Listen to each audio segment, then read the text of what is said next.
inaeleza faida ya kuoa mwezi mtukufu wa Ramadhani, na kabla ya kutaja hizo faida zake, anatamani nijue kijana wa kiume anahitajika hafanye nini ili aweze kupata huyo mwenza wake. Sheikh Shafi, nadhani mtume alishamaliza. Mtume alishamaliza. Yaani Uislamu haujaacha kitu, mafundisho yote kwenye Uislamu yapo. Mtume alishamaliza. Sijui umeelewa? Mtume alishatoa taratibu za wewe ukitaka kuoa ufanyeje. Na akasema mwanamke anaolewa kwa mambo manne. Uzuri, cha kwanza mwanamke akiwa mzuri. Na mwanamke mzuri yule ambaye ukimwona tu mwenyewe unaanza kufurahi. Ukimwona tu mwenyewe unafurahia, yule ndo mwanamke wa kuoa. Lakini pili, ukimwamrisha na kutii, haupo na kuhifadhia mali zako. Yaani ni mwanamke ambaye yuko na desturi ya kutii, anakufurahisha, ana heshima, ndio maana ya uzuri. Umeelewa? Lakini la pili, mtume akafundisha nasabu. Unapotaka kwenda kuoa, tazama ule ukoo unapokwenda kuoa. Kuna mtu akazungumza, ukitaka kuoa kwanza mtazame mama yake wewe unayekwenda kumuoa, kwa sababu nasabu huwa inarithi. Ndio mtume akasema takhayyaru linutfiku. Akasema chagueni mahara pa kuweka mbegu zenu. Chagueni mahara pa kuweka mbegu zenu, fa innal irqa dasasu. Kishipa kinarithi. Umeelewa? Kishipa kina tabia ya kufanyaje? Ya kurithi. Umeelewa? Kishipa kina tabia ya kurithi. Kwa hiyo mtoto mara nyingi huwa anarithi tabia kutoka kwa mama yake. Mara nyingi inakuwa hivyo mtoto. Na ndio maana hata Maryam aliporudi na mtoto walimfuata, wakamwambia umepata wapi wewe huyu mtoto? Laqad ji'ti shay'an fariya, umeleta jambo ambalo watu wanalikimbia sana. Umezaa bila ya mume. Ewe dada wa Haruni wewe. Makana abuki mraa sawi wa makanati ummuki baghiya. Mume babako hakuwa mwasharati wala mamako hakuwa muovu. Mtoto huyu umepata wapi? Hii inaashiria nasabu unayokwenda kuoa ikoje. Tazama mahala unapokwenda kuoa pakoje. Umeelewa? Lakini mali, mwanamke akiwa na mali ni sifa moja kuolewa, kwa sababu zitakusaidia katika harakati zako. Lakini cha nne, dini. Lakini mtume akasema chagua mwanamke mwenye nini? Mwenye dini. Mbona mtume anapokufundisha kijana? Chagua mwanamke mwenye dini.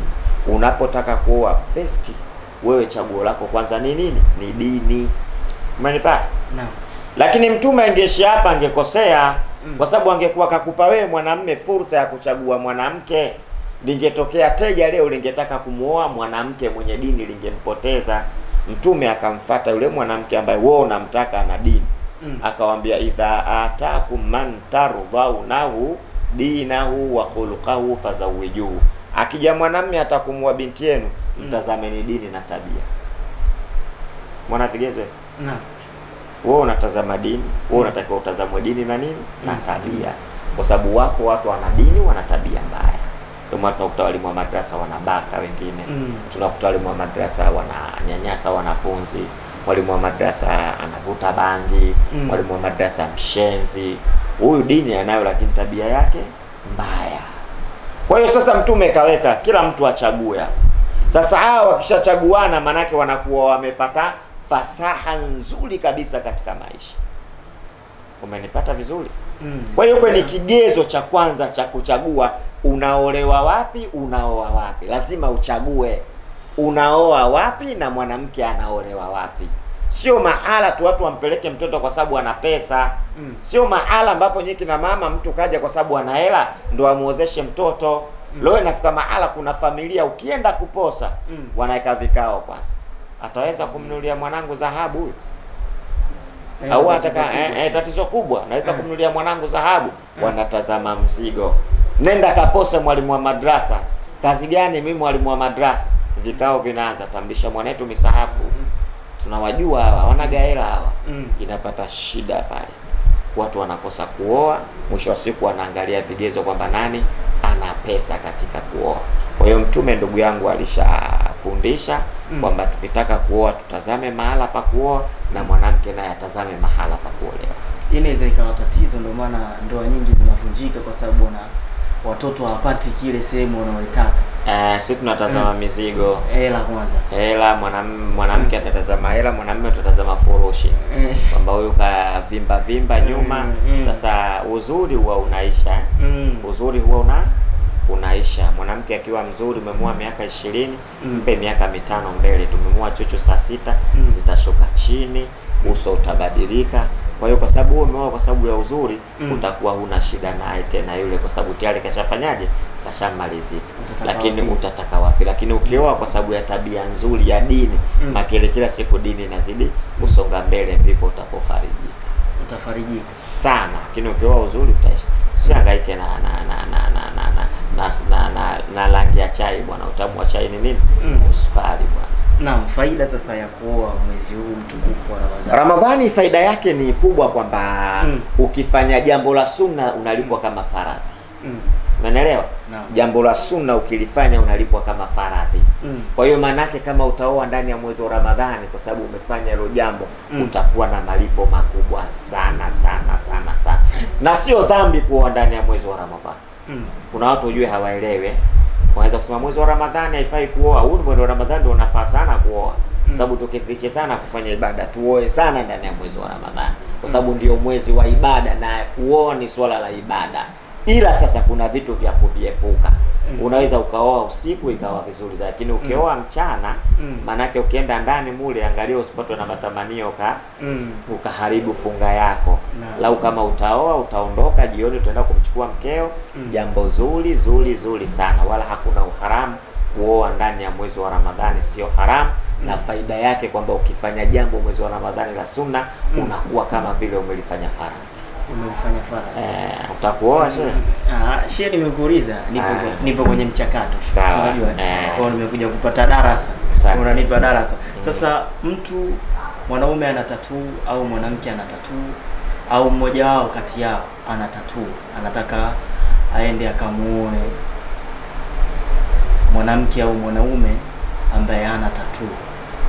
Ile tattoo kwenye huu mwezi wa Ramadhani au hata kawaida katika swala la ndoa, hiyo ndoa itakuwa inakubalika? Tattoo haizui ndoa. Ndoa ina vipengele vyake. Tattoo haipo katika swala la kusuhi ndoa. Halipo katika swala la kusuhi ndoa. Tattoo haina madhara kwenye ndoa, atapata dhambi kwa kujichola mwenyewe. Lakini ndoa yake, ndoa ipo. Yaani ndoa kama ndoa ipo wala haina shida. Isipokuwa amefanya jambo baya ambalo Mungu alitaki, na tattoo hazifutike. Au zinafutika? Zinafutika sasa. Basi kama zinafutika, afute, asirudie tena kwenye ndio yale. Mungu anabifu. Kama ushafanya hivyo, futa, endelea na kufanya ibada. Endelea na kufanya ibada. Kabisa. Haina shida hiyo. Haina shida kabisa hiyo. Basi shehe wamekusikia na wamekuelewa. Ila ni wahusie kwamba wafute tattoo. Wafute. Kama wakina Diamond wanalichola. Mimi sielewi hata zile unajichola. Mungu kakosea kukuumba, angekuumba vile au vipi? Mimi sielewi. Wanakuambia utamaduni wengine. Wa nini sasa? Utamaduni nzuri ni wa dini. Wewe mtoto wa Kiislamu, utamaduni wako mzuri chukua kwenye dini, usichukue utamaduni katika utamaduni wa kuiga. Nimemwona Diamond sasa hivi utamaduni wake naye anavaa msalaba. Wewe Muislamu au nani? Sasa kile kitendo cha kuvaa msalaba maana yake wewe ushatoka kwenye dini. Kuna kitu unawakilisha wenye ibada zao. Mtu ana mwanamume anasuka.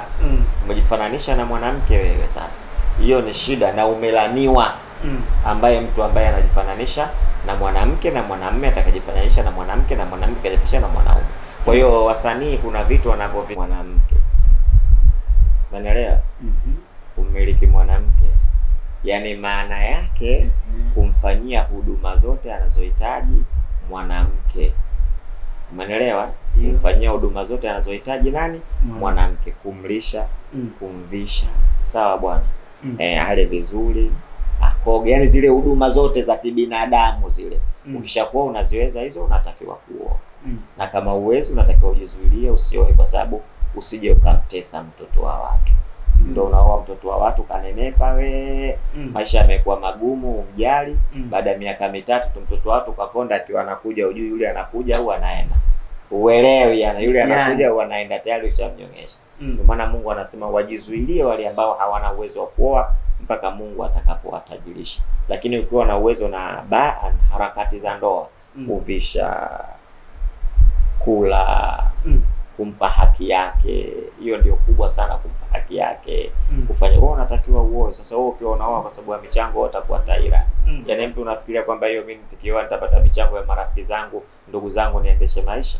Huwezi kuendesha kwa staili hiyo. Sababu hiyo mahali unayotoa unatoa pesa nyingi tu hivi kusaidia 200,000 300,000 unayochangiwa. Lakini ile utachangiwa utakula tu mwezi mmoja miwili itaisha. Uko mbele unafanya nini? Kwa hiyo kuoa nako sharti uweze harakati za ndoa. Lakini wengine walienda mbali zaidi, wanasema lazima uwe tajiri. Anakwambia mimi sio tajiri, siwezi kuoa kwa sasa hivi. Kwani utajiri nini? Mtume anasema warudha bima qasama Allahu takun aghna an-nas. Rizika kwa kile ambacho Mungu anakupa utakuwa tajiri katika watu. Tajiri sio magari wala majumba. Nafsi yako ikiridhika, hiki ninachokipata tutakula wote. Tunatofautiana kwenye maisha. Mimi nafutilu miogo, lakini kuna mwingine anafutilu rosti. Usitake maisha yake yule ndio yako kwa wewe. Mungu kampangia kila mtu riziki yake. Wewe rizika na miogo yako na utajikuta unanenepa vizuri na unafurahi vizuri na watoto wako wanaishi vizuri kabisa. Yaani usitamani na mimi nataka nyama, usitamani na mimi nataka kitu fulani, hivi vitakutesa. Wewe ridhika miogo yako, ridhika na viazi vyako, tengeneza familia yako, tena utajikuta umeridhika kwenye chakula. Utajikuta kabisa umo katika watu ambao na wewe matajiri kwa sababu nafsi yako imeridhika kwa kile ambacho unachokipata. Naam, napo tumepata funzo kweli Sheikh Shafi, hususan katika swala hili la ndoa. Lakini katika mada ya kwanza, faida la 10 la pili, na Sheikh Shafi ameongea mengi kuhusu faida ya mtu kuoa na kuolewa. Lakini vile changamoto ambazo mlisema, mimi na tattoo baba mkwe atanikataa, labda nikivaa kanzu nimeficha, siku akija kuona itakuja kuwa shida. Sheikh Shafi ameweza kuelezea pia, amewapa. Lakini wewe mwenye tattoo unabidi uitoe hiyo tattoo ili uweze kuwa. Yaani kwa nini uishi kwa kupingana na Mungu? Yaani kwa nini uishi kwa kupingana na Mungu? Umeelewa? Kwa nini uishi kwa kupingana na Mungu? Yaani ndio kujifunze wewe kwa nini unaishi kupingana na Mungu. Jifunze hivyo. Mungu hataki wabali kuchora. Wewe unasema mimi nachora kwa nini? Yaani unategemea nini? Una nini kikubwa? Una chochote. Mungu akiamua kukamata na kukamata tu. Inna batisha rabbika la shadid. Hakika mkamato wa Mola wako ni mkubwa. Wewe una kitu gani? Sinaona bwana. Vijana waacha hayo mambo, hayana maana yoyote hayo. Kama una tattoo futa sasa, anza maisha, endelea na maisha yako. Usela ushapitwa na wakati, bange sijui nini za kazi gani. Maisha tunayokwenda nayo sasa hivi ni maisha magumu, mabaya sana. Na unaona kila siku tunakwenda kaburini. Kila siku tunakwenda kaburini. Leo atasikwa huyu, kesho basi sote tutaiacha dunia, tutakwenda. Cha msingi turudi kwa Mwenyezi Mungu, tufanye mambo mema, tutumie Ramadhani, Mungu atusamehe na atuepushe na moto. Na inshallah atuepushe na moto ni maneno ya mwisho ambayo amezungumza Sheikh Shafi. Nadhani mmemsikiliza na mtawapa